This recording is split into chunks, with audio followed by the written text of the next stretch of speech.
Hi, I'm Ashton, and I asked a while ago if you guys would want to see a Q&A on like just non-binary things, and a lot of people said yes. So I put up a post on my Instagram and on the community tab here. My hair is like doing a thing. And I asked for questions relating to being non-binary, identifying as non-binary, anything non-binary related. So I've picked the questions that I feel I can best answer, and we're gonna go for it. Let's start with YouTube. First question, wait, are you non-binary? Yes. Great way to start the video. So I personally identify as a non-binary trans guy.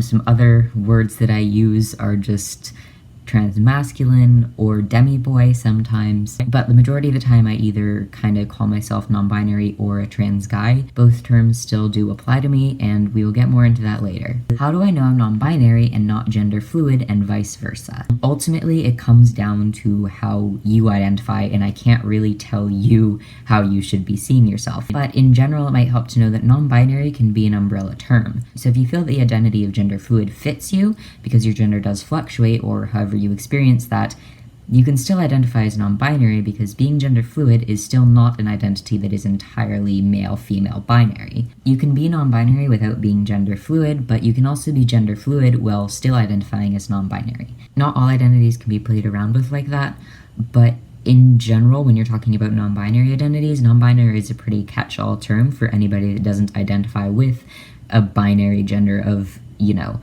girl or boy, male or female, man or woman, whatever.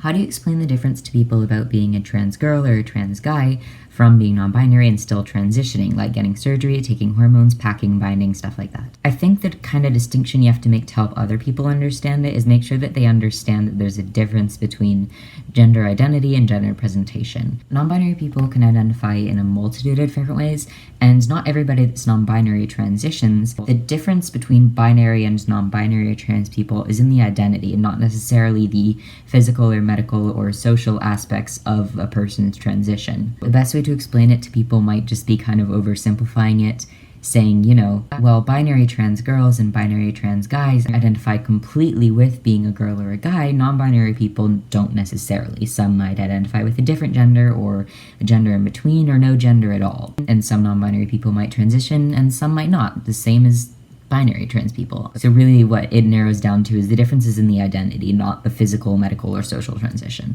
Hi Ashton, do you see a correlation between people with autism spectrum disorder who are also non-binary? It seems like it's pretty common to be both. Love your videos. Thank you. I love you. You're sweet. And this is another really interesting question, and one that I think I've discussed with people in comments before. But this is actually something that I've seen brought up a lot. I've identified as trans for 4 or 5 years now. I'm losing track at this point. When I first talked to my therapist about like, hey, I have a lot of symptoms of autism spectrum disorder, she was like, yeah, that makes sense. And we talked about autism, and then after a while, she was like, you know, a lot of autistic people also have struggles with like their gender identity. And I was like, I don't want to quote my therapist on this, but just so you know, a psychiatric professional does also see that correlation. There's a couple of interesting articles that I've read on the topic of autism and gender, like specifically relating to transgender issues, not like, you know, sex assigned at birth, that I will link if I remember to. If I don't, please scream at me in the comments. There have been a lot of like kind of censuses, research studies and stuff, as well as a lot of medical and or research professional people theorizing that autistic people are more likely to be non-binary and or trans people and or non-binary people are more likely to be autistic, which is an interesting interchange. Of course, as with any statistical or scientific thing, we have to remember that correlation and causation are not the same thing, but it is an interesting interplay, I think. Some theories have to do with how autism and delayed development are often associated, and other theories have to do with how autism and hormones are associated. And then the other theory that I've heard of is how autistic people experience like societal constructions in different ways. You know, like I'm shit at making eye contact. I often don't pick up on cues in conversations that other people do. And in a similar way, I might not experience gender the same way. But yeah, I will link to a couple of articles that I've read on that down below, but I'm pretty sure a couple of them use language like transgendered, you know, so content warning for that. But it is like an interesting link that I wish we knew more about, you know? Hey Ashton, what do you think about non-binary AFAB people being the norm? What about how androgynous usually seems to equal vaguely masculine? I really, really love this question, and I love the way it's worded. I've definitely also noticed that, like, AFAB being assigned female at birth, non-binary people are the norm, but I guess you asked what do I think, right? So I think that you're right, that it does seem to be the normal thing, but also, like, being white is considered the normal thing. That doesn't mean that it's the common thing or the correct thing. It's just what media likes to portray, but that doesn't mean that it's the only option. People that are assigned male at birth or assigned intersex at birth or assigned whatever the fuck at birth, like, anybody's allowed to identify as non-binary. There are no rules. So I guess that's my opinion on the first bit of that question. But I also think these two questions tie in. How this person says that androgynous usually seems to equal vaguely masculine. For somebody that was assigned female at birth, to present as androgynous, they have to be seen as vaguely masculine. But I've also seen that for people that are assigned male at birth, to be seen as androgynous, they have to present vaguely feminine, which I think is a really interesting contradiction. But I also think it's very harmful. Androgyny can be so many different things. Hardell did a really good video on androgyny and androgynous presentation recently. Androgyny can be so many different things that it's not limited to vaguely masculine or vaguely feminine. It can be a mix of the two, it can be neither, it can be something completely avant-garde. Gender presentation doesn't have rules, and even though what's considered to be androgynous is, yes, very often something that's vaguely masculine, it doesn't have to be. This person would like to know what the difference between agender, non-binary, gender non-conforming, and genderqueer is. Okay, that's a lot to unpack. So as I talked about earlier, non-binary is a bit of an umbrella term. So non-binary can include agender people and can include genderqueer people. So while non-binary is a bit more of an umbrella term, genderqueer and agender are a bit more specific. So genderqueer is another umbrella term, but I've definitely seen agender being used as a lot more of a specific term. So genderqueer, again, is essentially an identity for anybody who doesn't identify with a binary or identifies with a gender outside of the binary. So yeah, non-binary is the big umbrella term, and agender and genderqueer kind of fit under it. Gender nonconforming, however, is a little bit different. I've never seen gender nonconforming used as a gender identity. It's more of a descriptor of, like, gender expression, or how somebody genders themselves. You can be a cis woman, but your style can be gender nonconforming, or you can be a cis man, but you can present in a way that is not, like, conforming to your gender, you know? So gender nonconforming is a label that can be applied to anybody that doesn't conform to the typical societal standards of their gender, whereas agender, non-binary, and genderqueer are all identities with varying degrees of specificity. This person, I think they asked it on both Instagram and YouTube, but I'm just going to put it in the YouTube section. What causes gender euphoria and dysphoria for non-binary people? I'm sure it's different for everybody, but just the general idea is good to know so I don't say something to my friend that would make them dysphoric. This is a really good question to ask, and I'm glad you asked this. Like, on behalf of your friend, I'm sure your friend would appreciate this. You are a good friend. So I'm going to kind of treat this as two different questions. What causes euphoria and dysphoria for me? I could go through, a giant-ass list of things. There's some things that a lot of trans guys get dysphoric about that I don't. And my social dysphoria and my body dysphoria are two, like, very, very different things as well. My dysphoria about my chest is pretty much gone now. Like, I feel totally euphoric, if that's the word you want to use about my chest. For bottom dysphoria, I get, like, vague dysphoria occasionally, but most of the time I'm more neutral than euphoric or dysphoric about it. My body shape, I get very dysphoric about. My voice is something I get euphoric about. And being gendered neutrally or more masculine is something that I can be euphoric about, but being gendered as a female is something that I get dysphoric about. But yeah, you are totally right that it is completely different for every non-binary person. I'm a non-binary person that leans to the masculine side, but there are, people like me on the complete opposite end that are more feminine-aligned non-binary people, and for them, their dysphoric things might be completely opposite of what mine are. If your friend's comfortable talking about their dysphoria, then I would say that's the best thing to do. Make sure that they know that you don't want to make them dysphoric. A lot of the times I will hesitate to call out my friends if they've said something to make me dysphoric, because I'm not sure sure how they'll take it. But if you make sure your non-binary friend knows that you will listen to them if they call you out, that can make them a lot more comfortable. Of course, make sure you always use their pronouns, but I'm sure you already knew that. I would also say you might want to ask them about gendered language. Some non-binary people don't want to be called dude, some don't want to be called cis or girl. I don't like being called girl, but being called dude or bro or whatever is totally fine, but your non-binary friend might not like being called any of those things. So in that aspect, I would say just ask them. If you do it in a kind way, then I'm sure they'll be more than happy to talk about it. And they might even be glad that you are acknowledging their non-binariness in a way that's not, toxic. So yeah, talk to them, but honestly, it is already a pretty good sign that you have already acknowledged in the question that it's different for everybody. So I love this question. It's just very spreading positivity. Who are some non-binary people you like or look up to? Some of mine are you, Ash, Hardell, Chandler and Wilson, and Joan and Talon. First of all, thank you. I'm genuinely honored. I look up to all those same people except myself. I just kind of look straight on at myself like, hey, that was a bad joke. I look up to all of those people as well. I really love Ash Hardell. Their wife is also really, really sweet, but in Ash and Grace's space, Grace has been talking a lot more about their gender, and that's been really cool. I also look up to elainey a lot. They do a lot of disability activism, so I learn a lot from them. But they also talk about LGBT stuff, which of course I appreciate. I also really look up to Jeffery Marsh. They're an author, and they are an older non-binary person, which you don't see a lot of. But they make a lot of really short, sweet videos on Twitter and stuff that are just so heartwarming, and whenever I see them on my timeline, I'm just like, my day is made. I also really like Celeste M. They're a smaller YouTuber, I guess.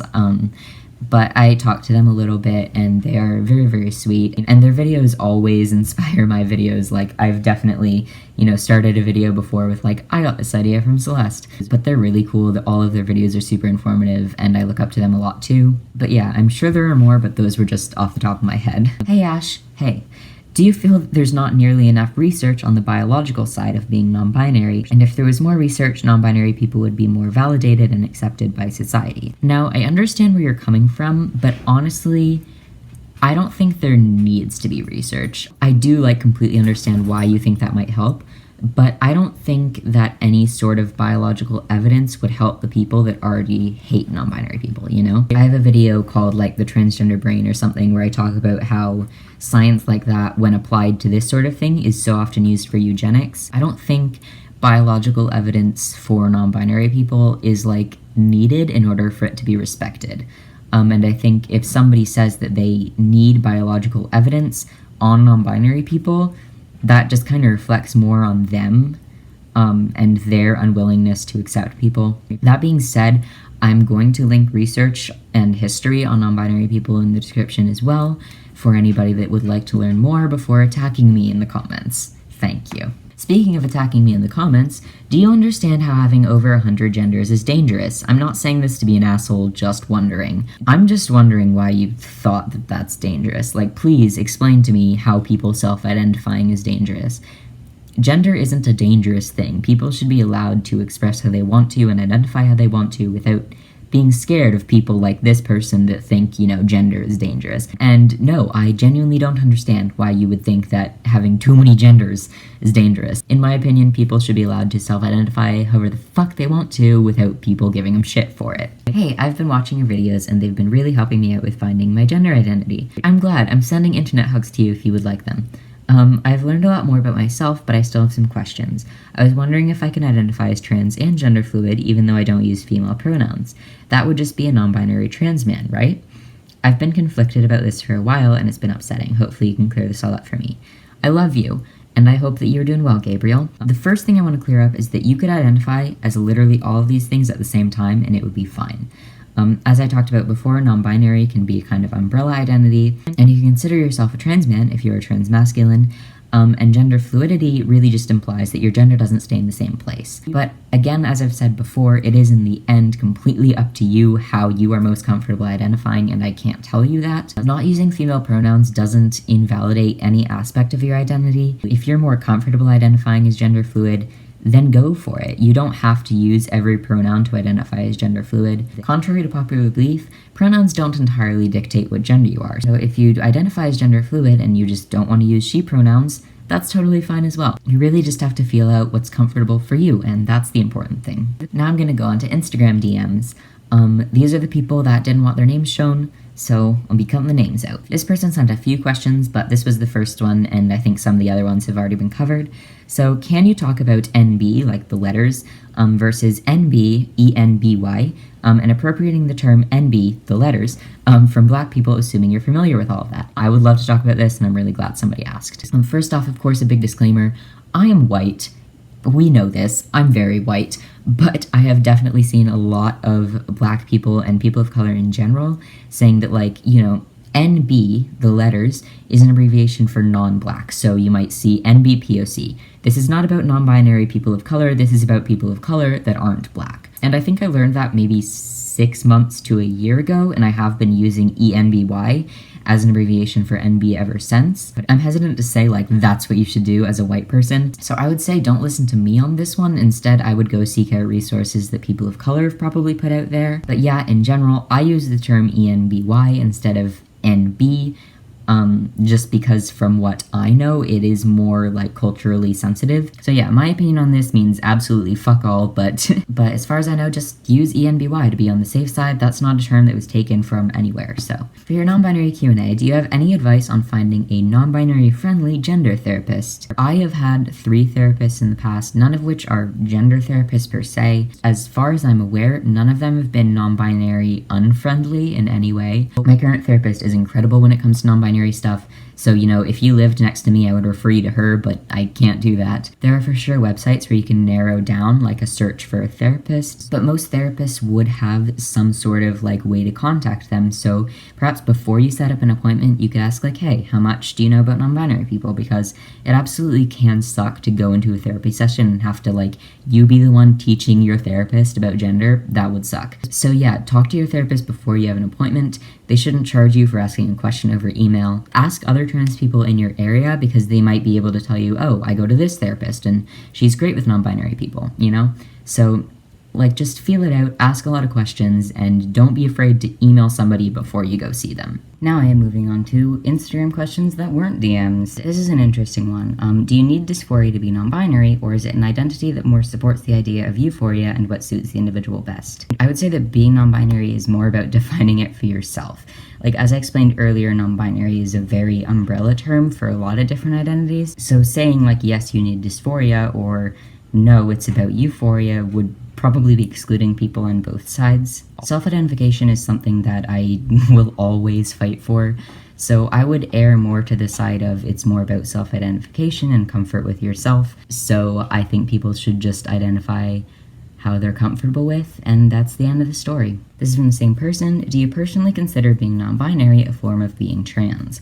Do you have to identify as either binary female or binary male to be able to call yourself trans? Again, this really depends on the person. As I identify with kind of a combination of being non-binary and being a boy, I consider myself trans because I was assigned female at birth, and it's a vastly different identity than the one that I was assigned. I feel like non-binary people should be allowed to identify as trans if they feel that's right for them, but if they don't, then they don't have to. But for me personally, I do kind of mesh with both of those identities, yeah. I love this question. Do you think identifying as non-binary has shifted your views on gender as a whole? When I first started identifying as non-binary, I was like 12, and I'm 17 now. I feel like before I knew about non-binary people, I didn't have like a very nuanced view of gender at all. Keep in mind that I literally thought I would grow like a full-on cisgender penis until I was about 11. So no, until I, learned more through YouTube and stuff, I really didn't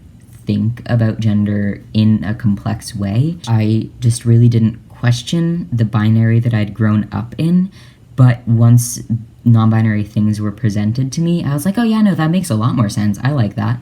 So no, I wouldn't say identifying as non-binary has shifted my views on gender, but I think learning about non-binariness definitely did shift my views, because I went from like, the binary exists, to like, as soon as somebody told me about non-binary people, I was like, oh no, yes, I love it. Good. Thank you. I think I touched on this a bit earlier, but not really. So why personally did you transition if you're non-binary? I think the thing that I have to explain first is that even though I'm non-binary, I'm not completely detached from gender. I'm just not a binary gender, you know? So the way that I'm non-binary is completely different from how somebody else might be non-binary. Somebody else might be completely detached from gender, whereas I feel like a boy, but just not entirely. Like, you know, I just don't feel like I fit within that box of the binary boy. So identifying as a non-binary trans boy fits me a lot better than just identifying as like a binary trans guy would. But a lot of my dysphoria still surrounds a lot of the things that happened because I was assigned female at birth. So going back to what I talked about with dysphoria earlier, I got top surgery because one of my worst dysphoria things was my chest. And I went on testosterone because my voice also made me dysphoric, and so does the shape of my body, as well as getting a period. So I personally transitioned because even though I'm non-binary, I still get dysphoria related to the gender that I was assigned at birth, because I don't want to be associated with being feminine. And even though I present myself in feminine ways occasionally, like with glitter or nail polish or whatever people consider feminine, I don't want to be interpreted as a woman, because it makes me dysphoric. So even though I'm non-binary, I would rather people see me as non-binary or as a boy, and I prefer my body to match up with that identity. So that's why I transitioned. How do you feel about neopronouns and its pronouns? I feel like I've stated it many times throughout this video, but honestly, if it's not hurting anybody, do what makes you happy. I will call somebody whatever pronouns they want to be called. Some people might judge that, but like if somebody wants to be called it or its, then let them. Like, who is it hurting? I genuinely don't understand who is so distressed that a certain non-traditional pronoun feels the best for them. Like, why is that so distressing to some people? I'm not going to judge people for something that makes them comfortable. Like, just, no. Why? Why would I do that? How do you know you're masculine non-binary and not just a feminine trans boy? This is another interesting question that I feel like I can tie back again. For me, it's mainly because of dysphoria, but other people might be more connected with their identity, and it might not have to do with dysphoria entirely, but if this is about my identity, then I would say it has to do with dysphoria. I'm very dysphoric being called a girl, so, like, definitively I know I'm not a girl, but I'm equally comfortable being referred to as male or as non-binary, so my gender identity falls somewhere between the two. I could totally identify as a binary trans boy and still express the way that I do now, but for me, I'm just a lot more comfortable referring to myself as non-binary than as binary. So for me, it's a matter of like knowing how I identify and knowing what I'm comfortable being perceived as. And if I was a binary trans guy that just presented more femininely, I feel like I would express that, but that just doesn't feel right. So that's not how I express it. Would you hide your non-binary identity in any situation, or have you already? Work, school, and if so, why? I love you, Ashton. I love you too. I would if it had to do with my safety. You know, I do have acquaintances at school that have like expressed some pretty like binary-minded views, so I just kind of stick on the binary side when I'm around them, just because, you know, I'm not really up for being punched. I have changed like my gender marker on Social Security and stuff to male, just because, as I kind of talked about earlier, I'm comfortable being seen as non-binary or male, so I'm just going to put male because I really don't want to go through the process of trying to change the laws of my state. So yeah, I've hidden being non-binary in legal situations or in situations where I just feel unsafe. I am a mostly binary trans guy, and I'd like to know how I can be present for my non-binary peers, especially my sibling. I think the fact that you're asking this question is already a really great start. My advice right off the bat is to use gender-neutral language, but it does seem like you're already doing that with peers and sibling, so good on you for that one. For anybody else that might have this question, you know, degendering biology can be really helpful in making sure not to refer to them with terms that they don't want to be referred to as. And also, as you are trans, I'm sure you understand to some extent and have experienced kind of the dynamics of oppression. So standing up for non-binary people when we can't stand up for ourselves can also really help. If you have friends that are more binary-minded and won't accept non-binary people, try to talk them out of it. But yeah, I think recognizing that standing up for us and being present for us is something that you can do is already really reassuring, and I appreciate that. I'm sure you already know this as well, but also make sure, like, you're not treating us as a hive mind, which I've found some people who mean the best tend to do. Like, not all non-binary people use they, them pronouns, not all non-binary people are assigned female at birth, we all present in different ways. You know, there's no one way to be non-binary. And even if you already understand that, helping other people understand that can definitely help us. I really wish I could tell you more, but I feel like I might be able to do a whole video on how you can be more present for non-binary people. It would not be as long as this video because I've been filming for over an hour. Let's hope I can cut this down. But I feel like that is a really wholesome question to end on, so I'm gonna go now. Goodbye. I hope that if you are non-binary, you feel comforted and welcome here, and if you aren't non-binary, then I hope you accept non-binary people, because if not, I don't know why you're still watching this video, and I will talk to you later, maybe.